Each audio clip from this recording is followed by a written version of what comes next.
y un bobinado interior. El bobinado exterior del estator y un bobinado del rotor. Pero tenés las famosas escobillas. Lo que vos tenés es un bobinado fijo, que acá tenés un campo magnético fijo, y acá tenés un campo magnético móvil. Este suele perseguir al otro, pero las escobillas, como están giradas en un ángulo, lo que hace es cortar la corriente cuando se está acercando y le da corriente al otro bobinado y hace lo que hace es el giro. El gran problema de los motores de continua es las escobillas, como siempre se usa. O sea, industrialmente no son buenas. Si lo vas a usar en algo que no tenga, o sea, que no vas a tener un uso constante, puedes poner un motor de continua. Como una agujereadora. Una agujereadora viene no con motor de continua, pero viene con escobillas y eso. Sí, porque vos lo usás 2 o 3 veces, lo usás 3, 5, pero no es algo constante, no es algo de funcionamiento constante. Si vos necesitas variar industrialmente algo, esto va a estar las 24 horas prendida en una fábrica y se gastan las escobillas. Con el tiempo se van a gastar y van a terminar generando ese mantenimiento, que no es tanto el mantenimiento, sino parar la fábrica para cambiar el motor. Entonces, parar la línea. Claro, parar la línea para ese motor. Lo que hace esto es básicamente, vos varías el campo magnético interno por las escobillas y varía la velocidad del motor. También tenés que variar la corriente del estator, porque si no entra en saturación, se satura. Si vos no tenés, si vos tenés mucha carga, no tenés poco campo magnético en el rotor y mucho en el estator, se satura, entonces se pone en corto, digamos. Entonces lo que haces es variar las dos tensiones del estator y del rotor, y así puedes variar la velocidad y la fuerza y el torque. La ventaja del motor de continua es que tiene un gran torque en el arranque.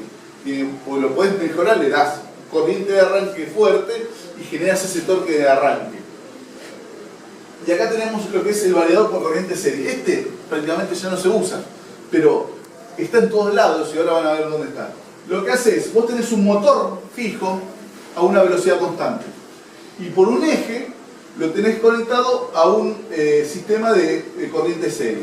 Entonces a la salida del eje vas a tener la variación. ¿Cómo es? O sea, yo genero un campo magnético que hago que siga ese rotador. O sea, yo tengo un motor a 500 vueltas girando constantemente y tengo un campo magnético que lo arrastra al otro. Aumento el campo magnético, más sólido el eje está. Menos es el campo magnético, menos sólido el eje está. Entonces tenés un motor girando constantemente y esto lo que hace es acoplar y desacoplar el eje. El problema es que este sistema tiene de gran problema que no es parejo ese funcionamiento. Entonces a la salida necesitas controlar que esté bien la salida para mandar el campo magnético bien regulado. Entonces tenés que poner... Sí. Disculpa. Por lo que me perdiste del variador que está de corriente continua, eso es... un motor girando a una velocidad y lo que haces es arrastrarlo. Puedes poner un motor trifásico a velocidad máxima y lo que haces es arrastrar el otro.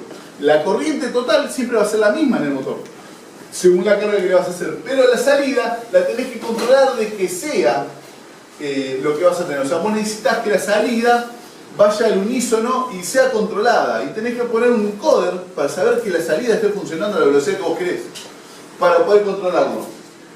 Esta variador de corriente de Lee está en algo que nosotros usamos constantemente, que está en todos lados. A ver quién me puede decir dónde está esto que es el freno de corriente CD, que está acá, que esto que estoy poniendo acá está en algo que está en todos lados.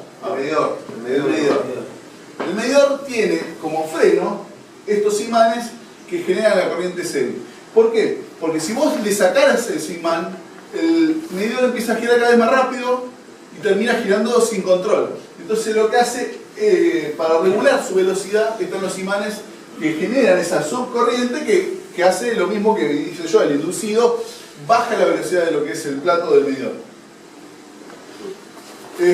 Variador por rotor bobinado. Esto ya lo expliqué antes. Básicamente lo que hace es variar el rotor bobinado. O sea, vos tenés, puede ser algo así con un reóstato, o sea, yo lo giro con reóstato y puedo variar todas las velocidades. O sea, puedo ir de 0 a máximo, calculando que siempre el arranque es muy bajo, o sea, no tenés par de arranque. O puedes hacerlo por etapas, como habíamos dicho antes, de poner la resistencia de 0. Yo de esta forma genero un giro genero una potencia de salida regulada gracias a este coso. Pero como dijimos, tiene las escobillas que son malas en el sentido del uso. Y vamos a ver lo que es el motor asincrónico y sincrónico. Como decíamos, nosotros para poder variar el motor necesitamos cambiar la frecuencia de giro. O sea, para poder cambiar la frecuencia, recién ahí podemos cambiar la velocidad del coso del motor. Si fuera sincrónico, esta es la única fórmula que voy a poner, la salida del motor, la velocidad mecánica, la salida de RPM estaría dado por esta fórmula, 120 por la frecuencia dividido por el número de polos. ¿Qué es un motor sincrónico? Un motor que en el centro del rotor tiene un imán, y ese imán sigue por etapas ese campo magnético. ¿Estamos? O sea, si vos te pones un imán fijo, en vez de poner el bobinado inducido de la jaula de rilla, un imán fijo genera eso. El motor empieza a perseguir ese campo magnético al unísono de la frecuencia de entrada. Lo que es el motor asincrónico, tenemos lo mismo que teníamos antes. La salida mecánica, la velocidad de RPM, está dada por esta fórmula, que es la misma de arriba, la diferencia es que acá tenés 1 menos S. Y ese es el deslizamiento. El deslizamiento es esa pérdida que tenés esa pérdida que hablamos antes, ¿no? Claro.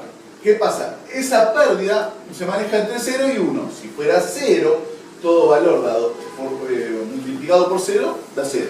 O sea, el valor es 0 eficiente. Si fuera 1, sería prácticamente un motor sincrónico, pero jamás va a ser 1 en un motor de jaula de rilla. Por eso tienes una pérdida que está en los 98, 90.98.99, no puede ir más rápido o queda más rápido, después ir más suave y así. Entonces es muy importante que estos valores, o sea, uno tiene que ser menor que el otro. Igual ahora después lo vamos a ver bien en la manera. Y eso viene a lo que es las cargas. Las cargas generales, vas a tener una carga de 0 al máximo en forma lineal prácticamente. Ahora, ¿qué pasa? En ventiladores, en bombas, al principio no necesita, vos le arrancás y no necesita fuerza, porque no hace fuerza. Pero esa curva que va haciendo a mayor frecuencia va a necesitar más fuerza para funcionar. Entonces se genera, que te da acá la tabla para hacerlo, que vos le pongas el tipo de curva que vas a hacer según lo que vas a usarse, en bombas y ventiladores. ¿Qué pasa? En estos variadores ya le pones bomba, esto es una bomba, o esto es un ventilador. Ya se lo pones y él te da la curva que está diciendo. ¿Se entiende? No necesitas hacerlo más. En este, pero en ese vos le decís, yo tengo una bomba, entonces el bicho te dice, la curva es esta. Y ya te da la curva de salida. Otra cosa que tiene esto es que te reconoce el motor. Si vos lo que haces es, le decís, tenés un motor, entonces te empieza a pedir, decime cómo funciona, decime cuáles son te pide todos los datos detallados del motor, cosa que no lo tenés. Todos los parámetros, pero tremendo. Entonces vos le decís, reconoce el motor. Entonces el tipo hace y te reconoce el motor y te reconoce todo el motor. Sabe qué motor tiene conectado. Eso es una de las opciones que tiene. Y en este no lo tiene, obviamente.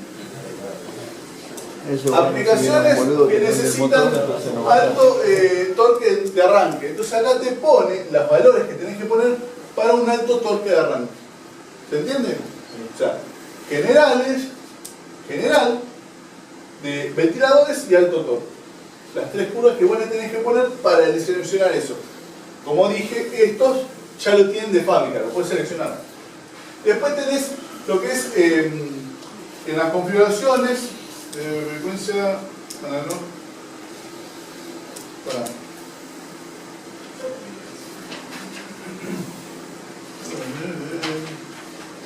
Frecuencia, voltaje.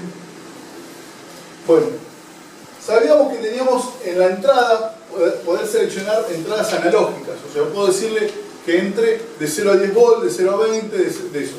Entonces yo tengo la opción acá para decirle si quiero tener una ganancia o una vías o ganancia, que es para decirle arrancar un poco más o un poco menos del valor que te doy en la entrada. Eso es para configurarlo. Ejemplo, si yo quiero arrancar un poco más y después dice equipare, si tengo una cinta transportadora pegada a otra cinta transportadora, entonces necesito que al arrancar esta vaya un poco más rápido para que no se me amontonen las cosas. Entonces la hago arrancar un poco más rápido que ella y después la equiparo las dos.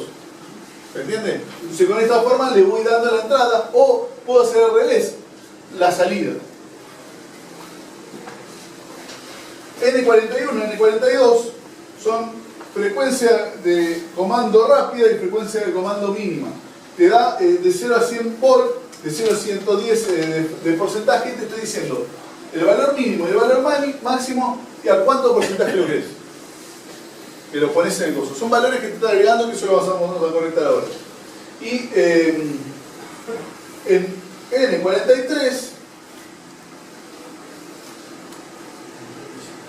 le vas a preguntar qué es lo que vas a tener en la entrada. En la entrada analógica le vas a decir si tiene entrada de 420 o entrada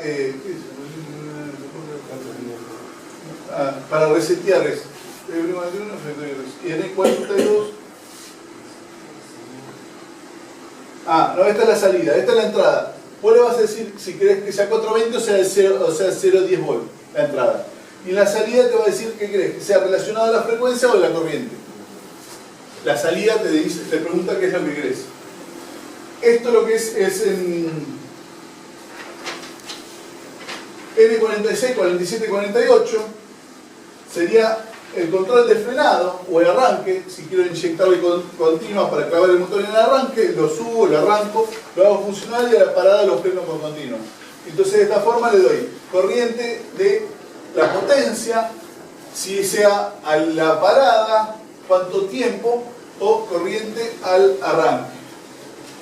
El tiempo. Es un circuito aparte.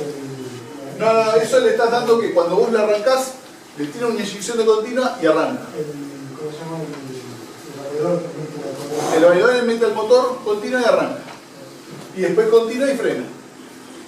¿Se entiende?